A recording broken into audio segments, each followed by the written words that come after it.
जाएंगे। अकबर बाबर औरंगजेब की औलादे सुन लें, अगर वो यहाँ पर अकबर बाबर की पॉलिसी चलाएंगे तो जहाँ से आए हैं वहाँ उनको वापस भेज दिया जाएगा। के चिन्ह मिल रहे हैं वहाँ पे, सारे हिंदू चिन्ह मिल रहे हैं, जगह जगह दीपक के चिन्ह मिल रहे हैं, जगह जगह शिवलिंग के चिन्ह मिल रहे हैं। कैसे नहीं कह सकते हैं, सबूत तो होता ही है। अब ये देश संविधान से चल रहा है तो हम संविधान के मुताबिक लेंगे, अगर संविधान के मुताबिक नहीं चल रहा होता तो वैसे भी लेते हैं। लेकिन अगर मुस्लिम आतताई पर ऐसे ही चलता रहा तो एक दिन हिंदू को भी जागरूक। भारत में कौन सी ऐसी मस्जिद है जिसके अंदर त्रिशूल और शिवलिंग के जो है मतलब प्रतिचिन्ह पाए गए हैं? आप ये बताइए। उसको हम लोग मस्जिद मानते ही नहीं है। सुप्रीम कोर्ट का जो फैसला है ये कोई धार्मिक हिंसा ना हो इसलिए किया गया है। हाई कोर्ट का जो भी फैसला है ये हम लोग के बीच में हिंसा ना एक मतलब कि उत्पन्न हो इसलिए किया जा रहा है। बाकी अगर व्यक्तिगत रूप से आप उसको देखेंगे तो बिल्कुल सच है कि वो मंदिर है, हम लोग मस्जिद नहीं मानते हैं। बोले जय श्री राम। काशी में ज्ञान व्यापी मंदिर मस्जिद विवाद को लेकर आज हम कानपुर पहुंचे हैं, जहां आम जनता से जानने का प्रयास करेंगे कि जिस तरीके से सूबे के मुखिया योगी आदित्यनाथ ने कल एक इंटरव्यू में बोलते हुए कहा कि विवादित ढांचे को मस्जिद कहना ठीक नहीं है, अगर मस्जिद कहा जाएगा तो विवाद होना तय है।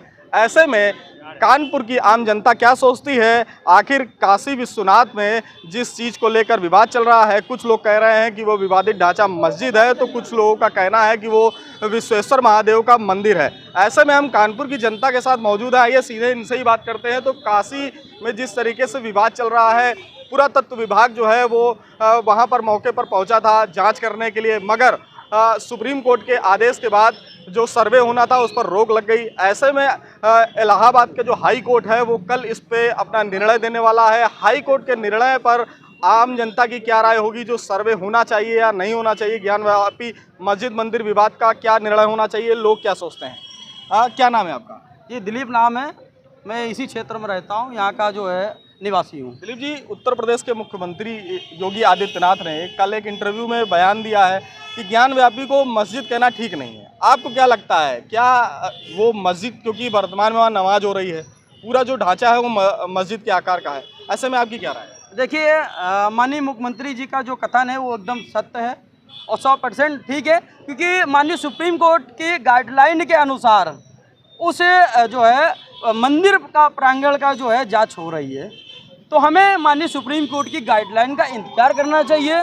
माननीय सुप्रीम कोर्ट की गाइडलाइन के बाद में उस मंदिर का सर्वे हुआ जिसमें हमारे हिंदू आस्था के प्रतीक चिन्ह पाए गए, तो हमें माननीय सुप्रीम कोर्ट की गाइडलाइन का इंतजार करना चाहिए और उसे मस्जिद कहना हमें भी कतई बर्दाश्त नहीं है। मस्जिद कहना कतई बर्दाश्त नहीं है। आपको क्या लगता है, ज्ञानव्यापी जो मस्जिद है उसमें नमाज पढ़ी जा रही है, पिछले 350 सालों से वहाँ पर जो मुस्लिम वर्ग है वो नमाज पढ़ता आ रहा है, ऐसे में एकदम से कह देना कि वो मंदिर है, कितना ठीक है? पहले तो आप अपना कथन ठीक करिए। और तथा कथित मस्जिद है, वहाँ पर भगवान शिव विराजमान है। शांति प्रिय समुदाय द्वारा क्या क्या शांति का संदेश पिछले समय पर दिया गया, मुगलों ने क्या क्या हमारे मंदिरों के साथ और क्या क्या हमारे धर्म को ख़त्म करने के लिए क्या क्या किया, वो इतिहास में कहीं छुपा हुआ नहीं है। किस तरीके से सोमनाथ मंदिर तोड़ा गया, किस तरीके से हिंदुओं की आस्था जहाँ जहाँ जिन जिन मंदिरों में थी, जो जो उनके जद में आए, सब तोड़कर वहाँ पर तथाकथित मस्जिदें बनाने का प्रयास किया गया। ये जो कह रहे हैं कि वहाँ पर मस्जिद थी, इतनी आलीशान मस्जिद थी, ये आलीशान मस्जिद सिर्फ भारत ही में क्यों है? भारत से अगर निकल जाए, अरब देश जहाँ से आए थे वहाँ पर ये साला एक मंजिल का घर नहीं बना पा रहे हैं, यहाँ पर इतनी आलीशान मस्जिद बना डालेंगे। ये आपको भ्रामक बातें सिर्फ और सिर्फ भारत में ही हो सकती हैं और सिर्फ हम लोगों से ही हो सकती है, क्योंकि हिंदू सहिष्णु है। जिस दिन हिंदू सहिष्णु नहीं रहेगा उस दिन ये अपना यहाँ पर जिस तरीके से जो हिंदुओं पर हमले हो रहे हैं, हिंदुओं की धार्मिक यात्राओं पर हमले हो रहे हैं, हिंदुओं की धार्मिक भावनाओं को आहत किया जा रहा है, जिस तरीके से हिंदुओं की धार्मिक पद चिन्हों को तोड़ा जा रहा है। आज हम जो बात करने वाले हैं वो केवल ज्ञानव्यापी मंदिर और मस्जिद विवाद पर बात करने वाले हैं। जैसा कि आपने कहा कि वो उसे मस्जिद कहना ठीक नहीं है, वो चीख कर उसके जो चिन्ह मिल रहे हैं वो मंदिर बयां कर रहे हैं। ऐसे में अभी जो सर्वे की मांग की जा रही थी हिंदू पक्ष की तरफ से, उस पर हाई कोर्ट ने भी, सुप्रीम कोर्ट ने पहले रोक लगाई, उसके बाद हाई कोर्ट ने भी रोक लगा दी। कल इस सर्वे को लेकर फैसला आना है, क्या उम्मीद है आपको? देखिए, हिंदू पक्ष का साफ कहना है कि सांच को आँच नहीं। अगर आपकी मस्जिद है तो चोर की दाढ़ी में तिनका नहीं होना चाहिए। हम तो कह रहे हैं कि आप उसका सर्वे कराकर जो सच है सच को बाहर निकालिए, दूध का दूध पानी का पानी करिए, विवाद की स्थिति खत्म हो जाएगी। लेकिन आपको पता है कि सच्चाई क्या है। सच्चाई पता होने के बाद भी अगर आप उस पर अड़ंगा डाल रहे हो तो ये सिर्फ और सिर्फ तभी संभव है क्योंकि यहाँ पर हिंदू बहुसंख्यक है। अगर यही पाकिस्तान में स्थिति आई होती तो यहाँ आवाज़ जो उठाई जा रही है आवाज़ भी नहीं उठाई जाती। भारत है, भारत मंदिरों का देश रहा है, नदियों का देश रहा है और यहाँ पर जितने भी मंदिर हैं वो जैसे थे पहले वैसे ही पुनः बनाए जाएंगे। अकबर, बाबर, औरंगजेब की औलादें सुन लें, अगर वो यहाँ पर अकबर बाबर की पॉलिसी चलाएंगे तो जहाँ से आए हैं वहाँ उनको वापस भेज दिया जाएगा। जिस तरीके से मुस्लिम वर्ग का कहना है कि मस्जिद है, मस्जिद ही रहेगी, क्या लगता है? मुस्लिम वर्ग के कहने से क्या होगा कि उन्होंने कह दिया मस्जिद तो मस्जिद रहेगी। अगर हम कह रहे हैं मंदिर है तो मंदिर ही रहेगा। कैसे कह रहे हैं? जब हम कह रहे हैं आप जैसे अभी, क्योंकि वर्तमान की हालत ये है कि वहाँ पर नमाज हो रही है, आप कैसे कह सकते हैं कि मंदिर है? क्यों, वहाँ त्रिशूल के चिन्ह मिल रहे हैं, वहाँ पे सारे हिंदू चिन्ह मिल रहे हैं, जगह जगह दीपक के चिन्ह मिल रहे हैं, जगह जगह शिवलिंग के चिन्ह मिल रहे हैं। कैसे नहीं कह सकते हैं, सबूत तो होता ही है। अब ये देश संविधान से चल रहा है तो हम संविधान के मुताबिक लेंगे, अगर संविधान के मुताबिक नहीं चल रहा होता तो वैसे भी लेते हैं। लेकिन अगर मुस्लिम आतताईपन ऐसे ही चलता रहा तो एक दिन हिंदू को भी जागना पड़ेगा। अभी आज सड़क पर नहीं आ पाए तो कल सड़क पे आना पड़ेगा। सड़क पर आना पड़ेगा। कल हाई कोर्ट का आदेश आने वाला है, क्या उम्मीद है हाई कोर्ट से? बिल्कुल हिंदुओं के पक्ष में आएगा, क्यों नहीं आएगा। आगे वाला नोट आप ये क्या आप ये लगता है? बताइए, आप ये बताइए किसी भी आप मस्जिद में बताइए पूरे भारत में कौन सी ऐसी मस्जिद है जिसके अंदर त्रिशूल और शिवलिंग के जो है मतलब प्रतिचिन्ह पाए गए हैं? आप ये बताइए। उसको हम लोग मस्जिद मानते ही नहीं है। सुप्रीम कोर्ट का जो फैसला है ये कोई धार्मिक हिंसा ना हो इसलिए किया गया है। हाई कोर्ट का जो भी फैसला है ये हम लोग के बीच में हिंसा ना एक मतलब कि उत्पन्न हो इसलिए किया जा रहा है। बाकी अगर व्यक्तिगत रूप से आप उसको देखेंगे तो बिल्कुल सच है कि वो मंदिर है। हम लोग मस्जिद नहीं मानते हैं। बोले जय श्री राम। कभी गए हैं आप? बिल्कुल सर, हम लोग अभी पता करके आए सब लोग। जब हम लोग ने न्यूज़ में देखा, पहले हम लोगों को भी इसके बारे में नहीं मालूम था। जब से ये हाईलाइट हुआ है जब से हाईलाइट हुआ है सर, तब हम लोगों ने इसके ऊपर ध्यान देना शुरू किया। अगर हम लोग को पहले मालूम होता, पहले ही हिंदू एक हो जाता तो उसके ऊपर जांच कराई जाती। लेकिन जब ये धीरे धीरे साक्ष्य खुले हैं उसके बाद जो है मुद्दा ये आजकल चल रहा है। और मेरा मानना है कि ये जो फैसला आएगा हिंदुओं के पक्ष में आएगा।